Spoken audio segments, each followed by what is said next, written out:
नाजरीन, आज बात करेंगे दो पाकिस्तान की। आप चूंकि होंगे कि ये क्या वजह है, पाकिस्तान तो दुनिया में एक है, तो ये दो क्यों कह रहा है। आज मैं दो पाकिस्तान की बात करूंगा। एक पाकिस्तान जो पेशावर में दहशत गर्दों ने बम ब्लास्ट किया, खुद को हमला किया और 100 से ज़्यादा हमारे नमाजी शहीद कर दिए जो इबादत करने लगे थे। और अभी हम इन दिनों में हमने देखा कि कराची में एक इबादत गाह की, एक मस्जिद के मनारे हमने गिराते हुए, हथौड़े चलाते हुए देखा। ये भी एक पाकिस्तान का रुख है। और उसी दिन, इन्हीं दिनों में हमने एक और जगह पे देखा कि अहमदिया इबादत गाह मस्जिद को आग लगाते हमने देखा, हथौड़े मारते देखा और अंदर घुस के जूतियों समेत घुस के मेहराब को तोड़ते देखा और नारा तकबीर लगाते देखा और नारा रिसालत लगाते देखा। ये है एक पाकिस्तान जो दहशत गर्द और इंतहाई पसंदों का पाकिस्तान है। और एक और पाकिस्तान की तस्वीर मैं दिखाना चाहता हूँ। आज ही की खबर है, चार छोटी छोटी सी खबरें हैं नाजरीन। मैं आपको बताऊंगा कि ये इस्लामी मुल्क में क्या हो रहा है। ये कोई सोशल मीडिया की खबर नहीं है, ये एक मेन स्ट्रीट मीडिया की खबर है, जियो की खबर है, आज की खबर है। इंतहाई अफसोसनाक खबर है। पहली खबर ये है कि मियाँ चन्नू से एक लड़की आती है इस्लामाबाद या पिंडी में, उसको बहाने से बुलाया जाता है। पार्क में दो अफराद ने, दो बदमाशों ने असले की नोक के ऊपर उसके साथ ज्यादती की। वो केस चल रहा है। आज ही के दिन एक और वाक्य सुन लीजिएगा। बस होस्टेस एक लड़की है 18 साल की, बस में सर्विस करती है। वहाँ मुहाफिज ने, नाजरीन याद रखें, मुहाफिज जब बिगड़ जाते हैं तो क्या बनता है। वहाँ मुहाफिज ने असले की नोक पे ड्राइवर के साथ मिलकर उसके साथ ज्यादती कर दी बस में। यही एक दफ़ा वाक़या दिल्ली में हुआ था, इंडिया में हुआ था। और पाकिस्तान के अवाम ने और मुल्ला ने सर आसमान पर उठा लिया था और कहना शुरू कर दिया था कि देखें कि ये इंडिया का मुआशरा किधर जा रहा है, ये है इस्लामी मुआशरे। एक और तस्वीर बता देता हूँ नासरीन। आज एक 9 साल बच्ची को कत्ल कर दिया गया इसलिए कि उसके दादा या नाना और उसके बाप ने मिलकर उसको कत्ल किया कि ये कहीं वारस में, विरासत में हिस्सेदार ना बन जाए। एक और चौथी पाकिस्तान का एक और रुख, एक औरत को शेखपुरा के इलाका में बरहाना करके, नंगा करके तशद्दुद किया गया, सरेआम फराया गया। ये हैं चार सनसनीखेज खबरें। अभी तो बेशुमार खबरें हैं, ये वो खबरें हैं जो मीडिया दे रहा है और पुलिस में दर्ज हैं, देखते हैं। ये दो पाकिस्तान है, इसका इसका मैं पता करूंगा कि हमारे सियासतदान क्या कर रहे हैं। मेरे साथ हैं सरदार खिजर महमूद साहब, जो एडवोकेट हैं हाई कोर्ट के, वो जानते हैं इन मामलात को। जी अस्सलाम वालेकुम। जी वालेकुम सलाम रहमतुल्लाहि व बरकातहू। मैंने ज़रा लंबा याज कर दिया अपना शुरू में। असल में ऐसी दर्दनाक खबरें हैं। तो ताज़ियात पाकिस्तान के मुताबिक अगर किसी औरत के कपड़े या नंगा किया जाए तो सजाए मौत भी हो सकती है। आप कानून को अच्छी तरह जानते हैं। पेशावर से मैंने कराची तक, कराची से उमरकोट तक सारे पाकिस्तान की बात बता दी कि ये पाकिस्तान में क्या हो रहा है। जी जी सच यही है कि पाकिस्तान दो नहीं, पाकिस्तान बहुत सारे हैं। एक पाकिस्तान वो है जो बिल्कुल ताकतवरों का है और जिसमें हर आयाशी, बदमाशी, जबर, जुल्म, ज्यादती। और दूसरा वो है जो आटे के लिए आज दर दर फिर रहा है। ये दो पाकिस्तान है। आपने मुआवजों की बात की, तो इसी रियासत के अंदर, इस रियासत के एक मुआफिज ने, उनको सजा मौत हुई थी इसी नाम पे कि उन्होंने अपने मुल्क के शहरी को ही मरवा दिया। 109 में सजा हुई थी मुल्क के साबका वजीर आजम। इसी मुल्क के एक मुहाफिज ने अपने ही मुल्क के गवर्नर को कत्ल कर दिया था। इसी मुल्क के मुहाफिज हैं जहां जहां आप बात कर रहे हैं कि अहमदिया इबादगाहों के अंदर जो है वो जलाओ गिराव हुआ, मीनारे तोड़े गए। और मुहाफिज जो उस मुल्क के मुहाफिज जो टैक्सों पे पलने वाले, वो खड़े होकर वो तमाशा देखते रहे और बाज जगहों पे तो वो खुद भी शरीक रहे। और जहां तक उस बच्ची के साथ की बात है, मुहाफिज की बात की आपने, ये पाकिस्तान के अंदर एक अलमिया बन चुका है कि इस तरह के मामला, चूंकि सजाएं इसलिए नहीं होती हैं कि उसको इतनी पेचीदगी से की देखा जाता है और उसके बाद पुलिस जो है वो, जो उसके अपनी एविडेंस जो होती है वो प्रॉपर कलेक्ट नहीं होती है और केस जाके आखिर तक केस कमजोर होता है कि अगर सेशन कोर्ट उनको सजा दे भी दे तो हाई कोर्ट में, अभी आपने रिसेंटली केस देखा आपने तीर का, कि जिस बच्ची को अंधी वो उसको गूंगी बहरी बच्ची के साथ जिसके साथ रेप किया गया था, और उस बंदे को लोकल कोर्ट ने अदालत सजा भी दी, लेकिन ऊपर जाके हाई कोर्ट ने उसी के साथ उसकी शादी करवा दी। तो जब इतने मामला बिगड़े हुए हों, इतने पेचीदा हों, वहां की अदलिया अपनी जगह पे ना हो, वहां की पुलिस अपनी जगह पे हो ना हो, वहां के माफज कातिल बन जाएं, तो फिर यही कुछ हुआ करता है। हमारा कानून क्या कहता है? ये किस तरह का इस्लामी मुआशरा है? रियासत मदीना बनाने वाले क्या सोचते होंगे? देखिए, इस्लामी माशरा वो जब बांग्लादेश पाकिस्तान के साथ था तो वो कहा करते थे कि दोनों एक रस्सी के साथ बंधे हुए, एक के हाथ में और दूसरे के गले में है। और ये ऐसा ही इस्लामी माशरा है कि इस्लामी माशरा अगर किसी पे इनको लगाना हो तो फिर वो सारा इस्लाम लग जाता है, अगर अपने पे लगाना हो तो फिर इस्लामी सजा नहीं है। दूसरी बात यह है कि ये आधा तीतर आधा बटेर है। पाकिस्तान के अंदर जितनी सजाएं आज तक हो रही हैं वो दैयत पे नहीं होती है, क्योंकि दैयत का मयार इतना हाई है कि उस पे कोई बंदा उतर नहीं सकता है। देखें, छोटी सी बात है कि जो कुरान शरीयत जो है, जो उस गवाह का मयार सेट करती है कि जो गवाह हो उसका मयार हो, वो नमाजी हो, परहेजगार हो, गनाह कबीरा से बचने वाला हो, तो उस मयार पे आपका गवाह ही नहीं उतर रहा होता है। इसलिए पाकिस्तान के अंदर वो कत्ल का केस हो या जना का केस हो, ताजीर पे सजा होती है, दैयत पे सजा नहीं होती है उसको। ताज़ीर पे सज़ा होती है। लेकिन ये बताइएगा कि इनको कौन सज़ा देगा जिन्होंने एक इबादत गाह पे घुस के अंदर जाके ऊपर चढ़ के हथौड़े बरसाए हैं? पूरी दुनिया उनके ऊपर लान तान कर रही है, पूरी दुनिया का मीडिया ये खबर दे रहा है। हमारे मीडिया को तो होश ही नहीं है, वो दूसरी खबरें दे रहा है। इसकी सज़ा कौन देगा? देखें, इंडिया के अंदर शिवसेना के जो सरबराह थे बाल ठाकरे, उन्होंने अयोध्या के अंदर बाबरी मस्जिद को गिराया, और वहां की हुकूमत हरकत में आई, वहां का कानून हरकत में आया, वहां का आइन हरकत में आया, वहां की असेंबली हरकत में आई, वहां के सुप्रीम कोर्ट हरकत में आई, और उस मामले को उन्होंने जिस तरह भी था उसका एक फैसला दिया और लोगों को सजा आई। ये पाकिस्तान के अंदर एक हफ्ते के अंदर पांचवा वाकया है। शेखोपुरा, उसका कराची, और उसके बाद मीरपुर खास, वजीराबाद, ये पांचवा वाकया एक हफ्ते के अंदर, हफ्ते 10 दिन के अंदर। लेकिन बाल ठाकरे ने एक मस्जिद गिराई थी और यहाँ दर्जनों के हिसाब से गिराई जा रही हैं। और अगले पिछले 20, 25, 30 साल का अगर डेटा निकाल के देखा जाए तो ये 150 से 200 मसाजिद इबादतगाहें जो है गिराई जा चुकी हैं, उनको नुकसान पहुंचाया गया, उन पर कब्जा किया गया, दिन दाड़े पुलिस की मर्जी से कब्जा हुआ। मुझे बताया किसी एक को सजा हुई है कि आगे भी इनको सजा होगी? बाल ठाकरे ने एक मस्जिद गिराई थी, एक मस्जिद।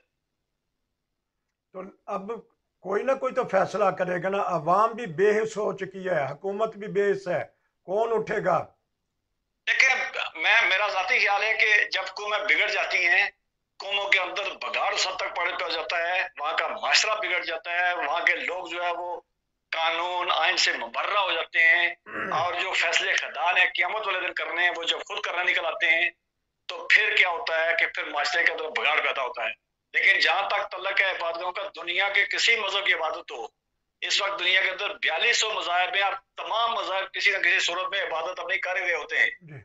हर इबादतगाह का तल्लुक खुदा के साथ होता है। वो उसकी शक्ल मुख्तलिफ हो सकती है, रंग मुख्तलिफ हो सकता है, सोच मुख्तलिफ हो सकती है, लेकिन मंबा उनका कोई तीसरी ताकत ही होती है।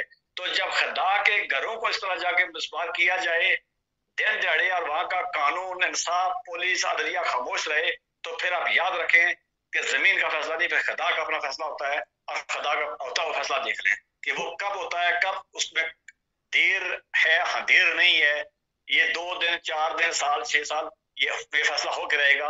और ये खुदा जब मनवाता है किसी चीज को तो वो बड़ी जोर और ताकत बनवाता है। जोर और ताकत से, खुदा की जब ताकत आती है तो जोर और ताकत से आती है। तो इनके तो चेहरे भी आ चुके हैं वीडियो में, जो लोगों को भड़का रहे थे और कह रहे थे एक दूसरे के ऊपर। बिल्कुल आ चुके हैं। कोई देखें, किसी जगह पे आज के जदीद दौर में किसी जगह पे कोई मुजरम, कई मुलजम छुपा हुआ नहीं रह सकता है। जी, जदीद जो साइंस है, फोरेंसिक है, उसकी इन्वेस्टिगेशन है, उसके तहत कहीं किसी जगह पे कुछ छुपा नहीं रह सकता है। तो क्या फर्क पड़ना है? यहाँ भी अगर ये नजर आ रहे थे किसने क्या करना है। आपने लाहौर में अपने एमजीओ की बात की है, लाहौर में दिन दिहाड़े 98 लोगों को मस्जिद के अंदर मार दिया गया था, और कातिल जो है वो वहां से स्पॉट से पकड़ा गया था। तो मुझे बताया उस कातिल के साथ क्या हुआ था। ठीक। ये कातिल की आपने बात की, ये तो कातिल अभी इन्हीं महीनों में छोड़े गए और आज सियासतदान आपस में लड़ रहे हैं कि जो जिनको सजाए मौत हुई थी उनको सदर मुमलकत ने छोड़ दिया किसी की एडवाइस पे। इसी तरह बहुत सारे बेगुनाह पकड़े हुए हैं, और इसी तरह जो गुनाहगार हैं, जो जुर्म जुर्म वाले हैं, जो कातिल हैं, उनको छोड़ दिया जाता है। सियासतदान अपनी सियासत खेल रहे हैं। आज इमरान खान ने नया शोचा छोड़ दिया है, जेल भरो तहरीक। आप तो वो घर में बैठे हैं, किसके जरिए वो जेल भरवाना चाहते हैं, किसको आगे लेके आना चाहते हैं? जी। देखें, अगर उन्होंने जेल भरवानी है तो सबसे पहले मेरे ख्याल में वो उनको खुद अपनी गिरफ्तारी देनी होगी। और गिरफ्तारी देने का बड़ा आसान तरीका ये है कि उन पर जो मुकदमा चल रहे हैं, जहां जहां उनकी पेशगियां हैं, जहां जहां से उनके वारंट निकले हुए, वो उस पर ना पेश हों तो वो खुद बहुत गिरफ्तार हो जाएंगे। ठीक। अगर गिरफ्तारी देनी है तो अपने बेटे भी 2 हैं, उनको लेके आए, उनको तो गिरफ्तार करवाएं। वैसे बाकी जो देखिए आपने गिरफ्तार होते हुए वो शहबाज गुल, मैं इस बात पे नहीं जाता हूँ कि पुलिस ने क्या किया, ज्यादती हुई नहीं हुई, उस बात पे नहीं जाता हूँ। लेकिन हमने उस मीडिया पे देखा जिस तरह शेख रशीद का रवैया था पुलिस वालों के साथ, जी। और आज जिस तरह रोता चीखता जा रहा था शहबाज गुल को, गिल को और फवाद चौधरी को, आजम स्वाति को हमने रोते हुए देखा। तो ये जेल जो है भड़क मारना बड़ा आसान है, जेल में 2 रातें रह के आना बड़ा मुश्किल काम है।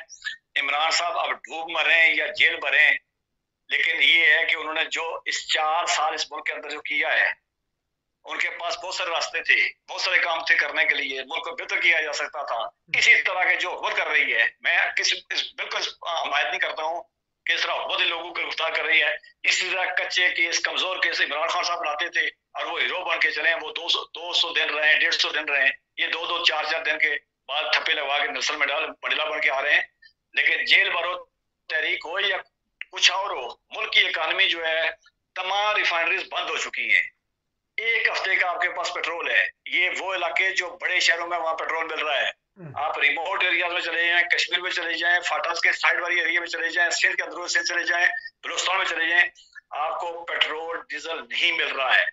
आटे के लिए लाइनें लगी हुई हैं। उसके बाद आपके पास जो ज़र मतलब वो $3 अरब से नीचे आ चुका है। तो इनमें आगे आप तहरीकें चलाएंगे या जेल भरेंगे या रोडें बंद करेंगे या जो भी करेंगे, किसी भी इजलास का बाइकाट करेंगे, उसकी कीमत कौम ने पे करनी है। और आपने पीछे एक बात की थी कि जी जब मस्जिदों में इबादतों को गिराया जाए तो मेरे ख्याल में खुदा इनको घेर घूर के वहां ले आया है। अच्छा, तो शेख रशीद साहब कौन सा रोना पिटना कर रहे हैं? वो कहते हैं कि हथकड़ी तो मेरा जेवर है, और जेल के बारे में भी कुछ कह रहे थे तो। जी जी, वो जेल में ससुराल था, हथकड़ी उनका जेवर था, जी।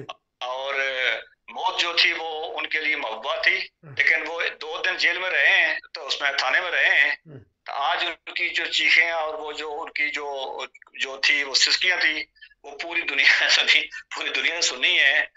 तो डायलॉग मारना, स्टेजों पे बैठ के डायलॉग मारना, लोगों को भड़काना, इस तरह के काम करना वहां बहुत आसान है, लेकिन अमली तौर पे गिरफ्तारी दे के पुलिस का सामना करना और 24 घंटे थाने के अंदर गुजारना, ये मुश्किल काम है। और शेख साहब को भड़क मारते हुए शायद याद नहीं रही थी कि जब मेरे गले में रस्सा डाला गया तो मेरे साथ क्या होगा। आज आपने देखा, और वो चीखते चिल्ला रहे थे मुझे कराची ना भेजो, वरना वो कभी उन्होंने मश्क से नीचे कभी बात ही नहीं की थी। और वो ये भी कह रहे थे कि अगर मुझे वहां भेज दिया गया तो मुझे मार दिया जाएगा। उन्होंने कातलों की निशानदेही भी कर दी। तो ये भी था कि जब कलमी ये है कि शेख साहब के पास को 10-15 डायलॉग हैं, अच्छा, जिन पे वो 16 वजारतें भी ले चुके हैं। वो हमेशा बड़े दावे से कहते हैं मैं 16 वजारतें मैंने ली हैं या 16 वजारतों में काम किया है। अब कभी उनसे पूछने लगा कि 16 वजारतों में से आपने काम क्या किया, या किसी वजारत को आपने किसी ठीक भी किया हो या इस मुल्क के लिए कुछ किया भी है? वजारतों के ठप्पे लगे, वजारतों से खाया आपने, अयाशियां की हैं, अपना पेट पाला है। देखें, बात ये है कि यही जो इल्जामात हैं या जो नाम लिए वो इमरान साहब ले रहे हैं। तो शेख रशीद साहब के पास अपने पास कुछ कहने के लिए उनके पास सुने सुने 4 डायलॉग होते हैं, 10 फिक्रे उनके पास। शेख रशीद साहब की सारी जिंदगी में से निकाल के देख लें, आपको 10 फिक्रे मिलेंगे जिन पे शेख साहब के सारे वो डायलॉग भी हैं, सारी उनकी भड़कें भी हैं, सियासी उनकी फिक्र भी है, सियासी उनकी सोच भी है, अफकार भी हैं, और सियासी विरसा भी है उनका। और ये बताइएगा कि जब पुलिस गिरफ्तार करती है इनको तो वो शराब निकाल लेते हैं उनके उसमें से, और साथ असला भी निकाल लेते हैं। तो यही किस्सा शेख साहब से भी हुआ है कि इनसे जी। देखें, पता नहीं, मुझे नहीं मालूम कि वो शराब पुलिस निकाल लेती है, लेकिन शेख रशीद साहब जिस किरदार के आदमी है, शेख रशीद साहब जिस बारे में जिनके उनके दोस्त जानते हैं, तो जिस तरह शेख रशीद साहब अदालत के अंदर बैठ के सिगार पीते रहे हैं, जी। अदालत के अंदर बैठ के जो फुटेज आती रही है, तो कौन सा पाकिस्तान का कौन सा सियासतदान है जो शराब नहीं पीता है? जी। तो मेरा सवाल ये आपसे, कौन सा, आप किसको जानते हैं कि नहीं पीता है? सारे पीते हैं। चले, ये तो एक बात आ गई क्योंकि मीडिया पे बात आई है, अखबारात में आई है। और इन्होंने अपना यूरिन, अपना पेशाब क्यों नहीं टेस्ट करवाया? कहते हैं कि मुझे कोई पेशाब की बीमारी है या कुछ वजह है, मैं इसलिए नहीं दे सकता। तो कहने वाले कहते देखिए, हैं उनको एक बीमारी है, जो वो बीमारी है वो झूठ बहुत आसानी से बोल लेते हैं। वो एक जगह रात को कह रहे थे मुझे पेशाब की बीमारी है, पेशाब नहीं आता है। अच्छा। और दूसरे दिन वो जाते हुए अदालत जाते हुए सचो को कह रहे थे कि जल्दी करो भाई पेशाब आ रहा है। जी। तो मसला ये है कि प्रॉपर इन्वेस्टिगेशन अगर वो देते तो पता चले पुलिस ने इल्जाम लगाया था, और अब जब तक वो साबित हो, वो इल्जाम ही होता है कानून की नजर में। लेकिन अगर उस इल्जाम को झूठा साबित करना था तो शेख रशीद साहब के पास एक रास्ता था कि वो अपने सैंपल दे देते, अल्कोहल टेस्ट हो जाता और सच साबित हो जाता।